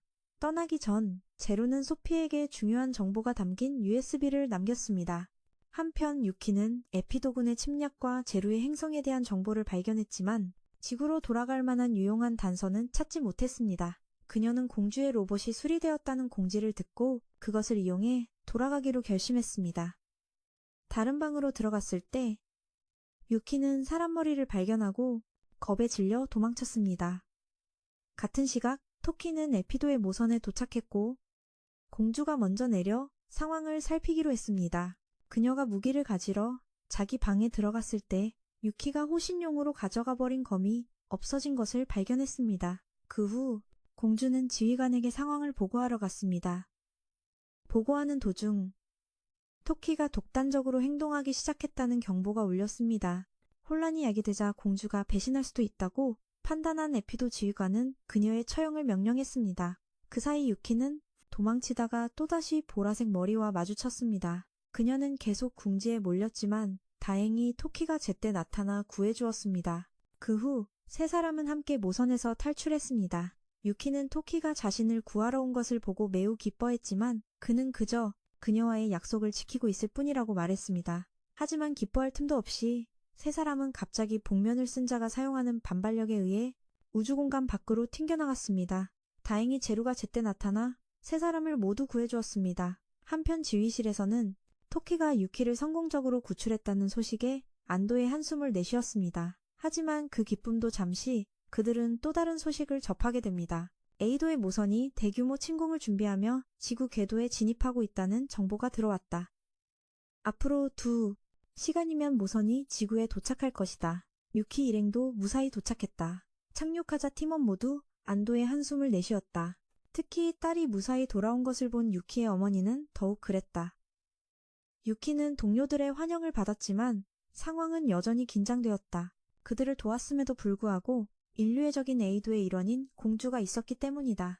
인류 제루가 그들이 착륙한 직후 갑자기 나타났지만 그가 설명할 틈도 없이 토키가 칼을 뽑아 그에게 달려들었다. 하지만 제루는 단 한 번의 공격으로 토키를 쉽게 제압했다. 그 후 제루는 충격적인 사실을 밝혔다. 진짜 공주는 450년 전에 이미 죽었고 그들이 보고 있는 사람은 진짜 공주의 유전 정보로 만들어진 복제품일 뿐이라는 것이다. 이 복제품은 에이도의 계획을 위해 만들어진 꼭두각시에 불과했다. 공주가 진짜라고 믿었던 가족에 대한 모든 기억은 그녀를 조종하기 위해 프로그래밍된 가짜였다. 유키가 함선에서 본 머리는 적의 음모를 이어갈 또 다른 복제품을 만드는 장치였다. 에이도는 가짜 기억을 심어 충성스러운 부하를 만드는 능력이 있었다. 제루의 행성도 같은 운명을 겪었고 제루가 행동하지 않았다면 지구도 같은 방식으로 침략당했을 것이다. 제루는 협력을 제안했다. 인류와 함께 에이도에 맞서 싸우자고 했지만 토키는 단호하게 거절했다. 제루는 웃으며 결정은 토키 같은 일개병사에게 달려있지 않다고 말하며 떠나기 전에 토키의 칼을 남겨두었다. 유키는 여전히 궁금해서 제루에게 그의 손에 있는 시계에 대해 물었다. 제루는 유키의 아버지가 한때 자신의 좋은 친구였다고 밝혔다. 이 대화 후 사령관은 유키의 어머니를 복직시켜 작전에서 중요한 역할로 복귀시켰다. 이때 총서기가 전화해서 그들에게 동맹국의 지원을 받아 어떤 대가를 치르더라도 연구센터를 보호하라고 명령했다. 대피 명령이 내려지고 모두가 다가올 전투를 준비하기 시작했다. 에이도의 모선은 지구 궤도에 진입하여 전투 로봇을 지상으로 투하하기 시작했다. 사령관은 즉시 모든 전사에게 출격 명령을 내렸다. 소피는 여전히 전투 참여가 허용되지 않았지만 흑적은 비행 시스템을 가동하고 제루와 함께 토키는 공중의 사무라이로 변신했지만 세 사람 모두 가면을 쓴 남자에게 땅으로 끌려 내려왔고 에이도의 로봇들이 재빨리 연구센터로 몰려들었다. 군대가 발포했지만 모든 것이 소용없었다. 총격은 국민의 세금만 낭비할 뿐 적에게 아무런 피해도 주지 못했다. 톰의 그룹이 전투에 참여하기 시작했지만 메이는 대머리에게 공격당해 파란 쪽을 잃었고 토시는 보라색 머리 여자에게 배를 찔려 전투불능 상태가 되었다. 톰만이 유일하게 버틸 수 있었지만 로봇들이 센터 깊숙이 침투하기 시작하면서 상황은 더욱 악화되었다. 사령관은 전원 대피를 명령했다. 에이도의 모선이 지상으로 내려와 지역 전체를 덮는 거대한 막을 방출하기 시작했다. 수많은 로봇이 모선에서 나와 생존자들을 붙잡고 제압하기 시작했다. 대피 중이던 마키 일행은 가짜 공주를 구하려는 소피를 마주쳤다. 그들은 소피를 돕기로 결정했지만 곧 보라색 머리가 공주를 발견하고 공격해왔다. 토시는 마지막 남은 힘으로 자신을 희생하여 보라색 머리를 처치하고 다른 사람들이 탈출할 기회를 만들어 주었다. 톰은 동료의 죽음에 매우 분노하여 끝까지 싸우고 싶었지만 토키가 그를 끌고 갔다. 지금은 헛되이 희생할 때가 아니라는 것을 알았기 때문이다. 결국 에이도와의 첫 전투는 인류의 쓰라린 패배로 끝났다. 모두가 집결지에 모여 다음 전투를 준비했다. 사령관은 학교를 임시기지로 사용하기로 결정했다. 현재 비상 상황에서 그들은 직경 25km의 보호막을 벗어날 방법을 찾고 있지만 이 보호막은 전체를 덮는 구체 형태라 땅을 파는 것은 불가능했다. 그러나 빛은 이 보호막을 통과할 수 있었기 때문에 그들은 광학 유리를 사용하여 외부와 소통할 방법을 찾고 있었다. 에이도들이 찾고 있는 것은 여편이라는 450년 동안 땅속에 묻혀있던 신비한 물체였다. 한편 그루번들은 희생자들을 추모하기 위해 작은 제단을 차릴 수밖에 없었다. 의사는 부상자들을 치료하기 위해 여전히 노력하고 있었다. 밖에서는 에이도들이 제압된 사람들을 붙잡아 자신들의 목적에 맞는 신비한 돌을 캐내도록 강요했다. 유키와 그녀의 일행은 집으로 돌아온 후 가짜 공주와 함께 제루를 만났다. 모두가 함께 모여 논의했고 제루는 8년 전에 일어난 이야기를 시작했다.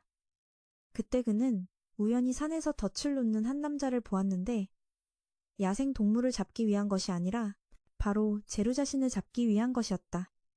그 남자는 유키의 아버지였다. 그는 제루를 유인하기 위해 매우 끈기 있게 여러 가지 방법을 시도했다. 그리고 마침내 그는 자신의 살까지 사용했다. 제루는 그가 계속하는 것을 막기 위해 나타날 수밖에 없었다. 제루를 본 유키의 아버지는 자신의 가설이 옳았다는 것이 증명되어 매우 기뻐했다. 제루라는 이름도 그가 지어준 것이다. 그 후 제루는 유키의 아버지를 자신의 기지로 데려갔는데 그곳은 패스트푸드 같은 간단한 가전제품과 음식으로 가득했다. 제루는 사냥 때문에 사슴이나 토끼 같은 숲속 동물들의 수가 급격히 줄어 너무 많이 먹을 수 없다고 설명했다. 그는 또한 악마가 돌아올 것이라는 예언이 사실은 에이도의 귀환에 대한 경고였다고 밝혔다. 제루는 인간과 직접 소통할 수 없었기 때문에 이 위험을 암시할 수밖에 없었다.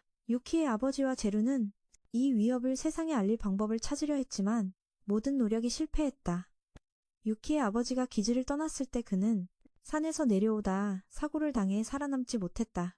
제루가 그를 발견했을 때는 이미 너무 늦었다.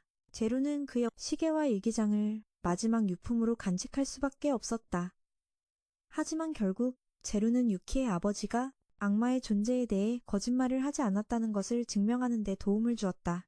한편 에이도의 모선에서는 신비한 돌들이 활성화되기 시작했다. 주변 온도가 급격히 떨어졌다. 보라색 머리는 여전히 살아남아 임무를 계속 수행했고 유키 일행은 공주가 갑자기 사라져 토끼가 그녀를 찾아 나서야 하는 어려운 상황에 처했다. 혼란스러웠던 공주는 유키의 애완동물을 따라갔고 어디로 가야 할지 몰랐다. 날씨가 추워지고 눈이 펑펑 내리자 유키는 공주를 찾으러 산에 오르기로 결심했다. 하지만 그녀는 실수로 넘어져 기절했다. 꿈속에서 유키는 아버지가 자신에게 부드럽게 미소 짓다가 사라지는 것을 보았다. 깨어났을 때 그녀는 자신과 공주가 서로 옆에 누워있는 것을 깨달았다. 둘은 체온을 유지하기 위해 서로를 껴안아야 했다. 그 후 둘은 옷을 갈아입고 떠날 준비를 했다. 유키는 눈이 녹기를 기다리고 싶었지만 공주는 여편이 눈을 응축시키고 있기 때문에 눈이 녹지 않을 것이라고 설명했다. 여편은 주변 온도를 낮출 뿐만 아니라 에이도의 주력 부대가 진입할 문을 열어 지구 침공을 시작할 준비를 하고 있었다. 위험을 감지한 그들은 이것을 막을 방법을 찾아야 한다는 것을 알았다. 토키도 그 둘을 데리러 도착했다. 현재 상황은 매우 여편이 점점 커지면서 긴장감이 고조되었고 인간이 제대로 준비하지 않으면 에이도들이 곧 공격할 것이 거의 확실했다. 지구는 침략자의 파괴 아래 곧 멸망할 것이다. 에이도들은 행성에 모든 자원을 착취한 다음 다른 행성을 침략할 준비를 할 것이다. 인간은 파괴되지 않더라도 자유를 빼앗기고 미래를 잃게 될 것이다. 그러나 지원을 요청하기 위한 모든 통신이 두절되어 상황은 더욱 위험해졌다. 한편 톰은 에이도에 맞서 게릴라 전술을 사용하자고 제안했지만 사령관은 현재 작동 가능한 로봇이 토미것과 흑적 2대뿐이라고 말했다. 메이는 공주의 로봇이 아직 하나 더 있지만 에이도의 모선이 나타났을 때 절벽 아래로 떨어졌다고 덧붙였다. 이 로봇을 회수하는 것은 매우 어렵지만 사령관은 모두에게 희망을 버리지 말라고 조언했다. 방어 계획이 논의되는 동안 특별히 할 일이 없던 유키 일행은 공주와 함께 학교에 모였다. 그러나 마키 일행을 제외하고 대부분의 사람들은 공주와의 관련을 두려워하여 그들을 피했다. 이때 담임 선생님도 나타났다. 세상의 종말이 다가오는 것을 보고 학생들이 여전히 열심히 공부하는 것을 보고 선생님은 그들에게 영감을 주는 이야기를 들려주기로 결심했다. 다가올 도전에 맞설 정신력을 키워주기 위해서였다. 대화를 나눴다. 토키는 사무라이가 되고 싶다고 말했지만 선생님은 요즘 시대에 그 직업으로는 먹고 살 수 없다고 말했다. 선생님은 이 세상에서 토키는 다른 아이들처럼 자신의 인생 이야기를 완성할 수 없을 것이라고 조언했다. 하지만 언젠가 토키는 자신만이 할 수 있는 일을 찾게 될 것이라고 했다. 힘든 순간도 있겠지만 결심만 있다면 모든 것이 괜찮아질 것이라고 했다. 가장 중요한 것은 결코 자신을 잃지 않는 것이었다. 상담이 끝나고 토키는 일행과 저녁을 먹으러 갔고 공주님은 처음으로 지구 음식을 맛보며 정말 맛있다고 느꼈어요. 순식간에 3접시나 해치웠죠. 예전에는 맛없는 네모난 덩어리만 먹어서 이렇게 맛있는 건 처음이라면서요. 유키는 모든 일이 끝나면 공주님이 지구에 남았으면 좋겠다고 했어요. 아직 멋진 일들이 많이 기다리고 있다고요. 하지만 공주님은 마음이 텅 빈 것 같고 뭘 해야 할지 모르겠다고 했어요. 그때 학교 최고의 상담 교사인 마리나 선생님이 나타나 진심 어린 조언을 해주셨죠. 공주님은 점점 마음의 안정을 되찾았어요. 식사 후 모두 교실로 돌아왔고 아카지의 친구가 온천에서 다 같이 얘기했던 아이디어를 바탕으로 새로운 영화 시나리오를 완성했어요.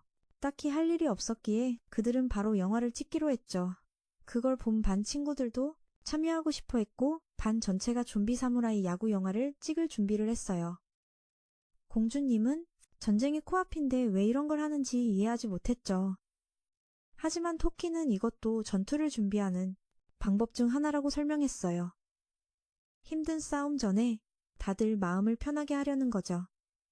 촬영은 모두의 열띤 참여로 시작됐어요. 톰은 테러리스트로 변장해서 촬영에 참여했고 메이는 이소룡 역을 맡아 톰에게 강력한 발차기를 날렸죠.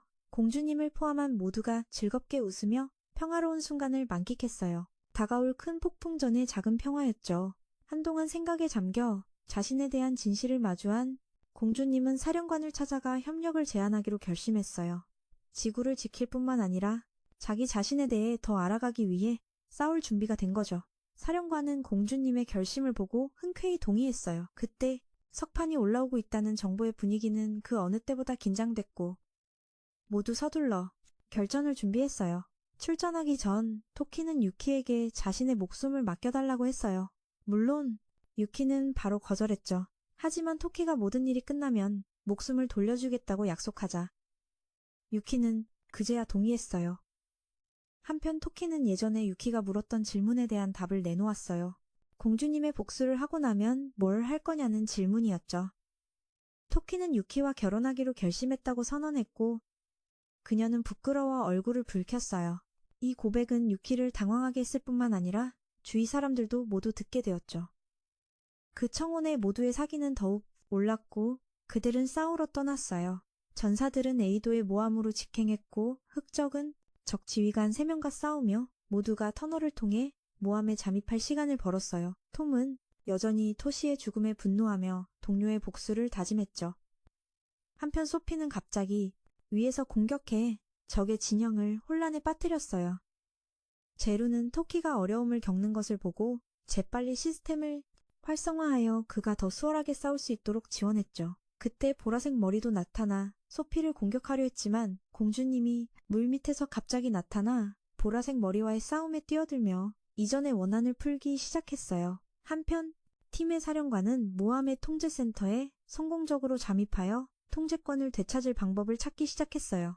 유키의 어머니는 제루가 준 USB를 사용했고 그 안의 모든 데이터는 모함의 시스템과 완벽하게 일치했어요. 사령관은 톰과 제루에게 지하로 내려가 푸스니의 로봇을 찾으라고 명령했고 그동안 소피는 전투에서 점점 밀리고 있었어요. 그때 갑자기 폭탄이 터졌는데 그건 바로 모두가 죽은 줄 알았던 토시였어요. 사실 그는 살아있었던 거죠. 기적적으로 말이죠. 하지만 제루는 그것과 연결되면 더는 인간이 아니게 될 거라고 경고했어요. 하지만 톰은 신경 쓰지 않았죠. 동료의 죽음을 목격한 이후로 그에게 그런 건 더는 중요하지 않았거든요. 그는 제루에게 빨리 연결을 완료해서 계속 싸울 수 있게 해달라고 요청했어요. 동시에 공주님은 보라색 머리와 치열하게 싸우고 있었죠. 보라색 머리가 집중력을 잃은 틈을 타 토시가 갑자기 나타나 그녀의 다리를 찔렀고 공주님은 재빨리 싸움을 끝낼 수 있었어요. 가면을 쓴 자가 보라색 머리에 복수를 하려 했지만 토키는 그에게 기회를 주지 않았어요. 둘은 긴장감 넘치는 공중전에 돌입했죠. 하지만 토키는 명백히 그의 상대가 되지 못했어요. 소피는 위급한 상황을 깨닫고 토키에게 연락해서 가면 쓴 자를 유인하기 위해 연구센터로 직행하라고 요청했어요. 나머지는 소피가 맡기로 했죠. 토키는 계획대로 목적지에 거의 다다랐을 때 소피가 발사대를 이용해 가면 쓴자의 한쪽 날개를 파괴했고 토키가 그를 쓰러뜨릴 기회를 만들었어요. 이제 대머리만 남았지만 그는 에이도 사령관에 의해 거대화되어 몸집이 커지고 더 강해졌어요. 톰이 재빨리 지원하러 왔고 유키가 전투 계획을 세웠죠. 모두 칼날만 붙잡고 있으면 나머지는 자기가 알아서 하겠다고 했어요. 모두 함께 돌격했지만 소피는 칼날을 붙잡기 위해 자신의 로봇을 희생해야 했어요. 그러자 유키가 즉시 창으로 대머리를 찔러 완전히 끝장냈어요. 한편 에이도 사령관은 불리한 상황을 깨닫고 침략 과정을 서두르기 위해 서둘러 모함으로 돌아갔어요. 토키와 공주님이 그를 뒤쫓았지만 유키는 자기 손으로 사람을 죽인 충격에서 벗어나지 못했어요. 이 때문에 토키는 그녀를 진정시키기 위해 남아야 했죠. 그때 에이도 사령관이 침략을 서두르려던 찰나 갑자기 제루가 나타나 그를 치명상을 입혔어요. 그도 제루와 같은 존재였죠. 제루는 그의 귀에 정신을 조종하는 벌레를 넣고 석판 활성화를 멈추라고 명령했어요. 상황이 일단락되자 모두 사령관을 신문하며 에이도의 진짜 목적을 캐물었어요. 그는 이번 침략의 목표가 에이도에 대한 잠재적 위협을 제거하는 것이라고 밝혔어요. 하지만 그는 에이도의 정확한 위치는 모르며 이번 침략이 실패하면 다른 군대가 일반 속도로 지구에 올 거라고만 했죠. 계산에 따르면 그 군대는 약 224 진화주기 후에 지구에 도착할 거라고 해요. 제루는 고향 행성의 존망이 걱정되어 에이도 사령관에게 상황을 물었어요. 사령관은 제루 종족이 계속 저항하고 있어서 제루의 행성 침략은 80% 정도만 진행되었다고 밝혔어요. 그들은 고향을 지키기 위해 여전히 격렬하게 싸우고 있었죠. 다행히도 지금은 은하간 연합을 결성해서 에이도가 빼앗아간 것들을 되찾으려 하고 있었어요. 이 소식을 들은 제루는 자기 종족이 아직 에이도의 잔혹함에 굴복하지 않고 싸우고 있다는 사실에 매우 기뻐했어요. 자신에 대해 걱정하던 공주님도 사령관에게 자신의 출신에 대해 물었죠. 그는 에이도가 침략할 행성의 종족을 복제하여 그녀와 같은 복제품을 만들 계획이라고 밝혔어요. 하지만 침략이 끝나면 공주님을 포함한 모든 복제품은 폐기될 운명이었죠. 이로 인해 그녀는 자신의 신분에 대해 더 잘 이해하게 되었고 아직 많은 어려움이 남아있지만 그녀와 모두 이것이 인류가 에이도를 상대로 거둔 중요한 승리임을 인식했어요. 그 후 사령관은 의왕과 대화를 나눴고 그녀는 인류가 은하간 연합에 가입하지 않기로 결정했어요. 대신 그들은 에이도를 막기 위해 석판을 파괴하기로 했죠. 전 세계 국가들은 군비 경쟁을 시작하며 에이도의 잠재적인 침략에 대비했어요. 한편 제루는 유키에게 토키에게 일어났던 일에 대해 이야기해 주었죠. 450년 전이었어요. 제루는 당시 자신과 팀이 에이도의 침략을 막으러 가던 중이었다고 회상했어요. 하지만 에이도의 우주선 한 척이 엄청난 속도로 지구를 향해 돌진했죠. 증오심이 너무 컸던 제루의 팀은 두 우주선을 충돌시키기로 결정했고 그 결과 살아남은 에이도 멤버들이 석판과 함께 지구로 떨어졌어요. 제루의 팀은 이를 외면할 수 없어 계속 싸우기 위해 지구로 내려갔지만 수많은 치열한 전투를 거치면서 조종사의 수가 점차 줄어들어 병력 부족 사태에 이르렀어요. 제루는 싸움을 계속하기 위해 더 많은 동맹이 필요하다는 것을 깨달았죠. 에이도의 모함을 공격하던 중 제루는 벌레에 조종당하던 사람들을 구했지만 공주님과 토키만이 살아남았어요. 공주님은 백성을 지키고 자신의 후손이 더 나아갈 수 있도록 돕기 위해 싸우기로 했죠. 하지만 결국 둘 다 대폭발을 피하지 못했어요. 공주님은 희생했고 토키는 동면 상태에 빠졌죠. 진실을 알게 된 토키는 제루에게 자신과 공주님에게 다시 싸울 기회를 준 것에 대해 감사했어요. 그 후 며칠 동안 공주님은 연합국의 감시와 통제를 받아야 했어요. 토키와 유키가 그녀를 찾아갔을 때 공주님의 상태는 매우 안 좋았어요. 의사는 그녀가 배신할 경우를 대비해 힘을 억제하는 약물을 주사했다고 설명했어요. 토키는 화가 나서 그녀를 데려가려 했지만 의사는 그에게도 같은 약물을 주사하여 싸울 능력을 잃게 만들었죠. 토키는 화를 내며 떠났고 유키는 집으로 돌아갔어요. 집에 도착한 유키는 어머니와 마주쳤어요.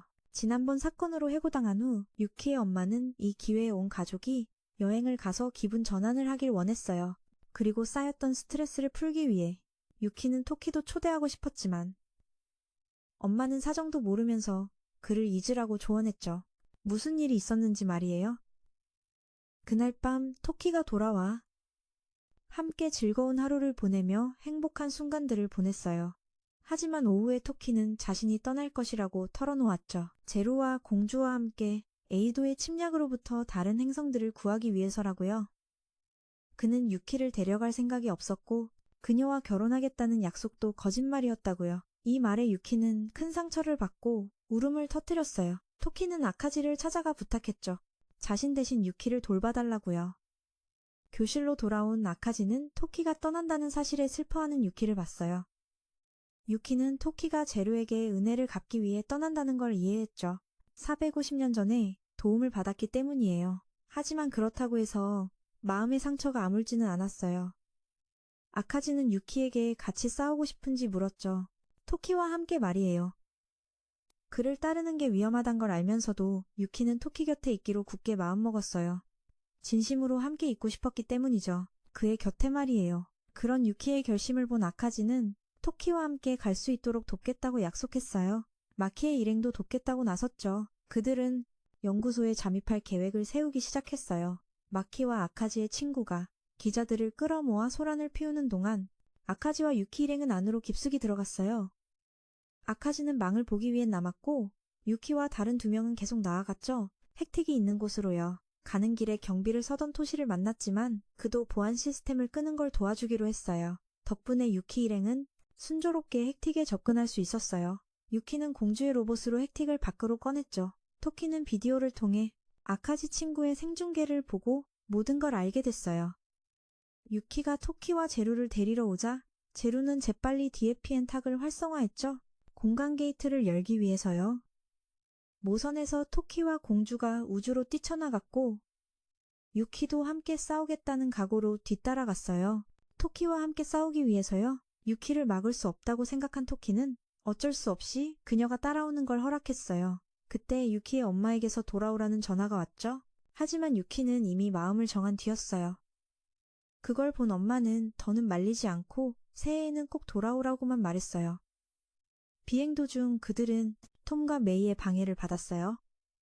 유키는 공격을 받고 떨어졌고 토키와 공주만 차원 이동 게이트로 들어갔죠. 유키는 꼭 찾으러 가겠다고 약속했어요. 토키를요, 토키 역시 그녀를 기다리겠다고 약속했죠. 토키가 들어간 뒤 게이트는 닫혔고 파편들은 사방으로 흩어졌어요. 얼마 후 반 친구들이 다 같이 만들었던 영화 사무라이 좀비 야구가 상영되었고 모두 함께 즐겁게 감상했어요. 시간은 쏜살같이 흘러 전투가 끝난 지 5년이 지났어요. 전투에 참여할 우주선은 토키와 함께할 우주선이 완성되어 이륙을 준비하고 있었어요. 제루가 남긴 데이터 덕분에 우주선을 빨리 완성할 수 있었죠.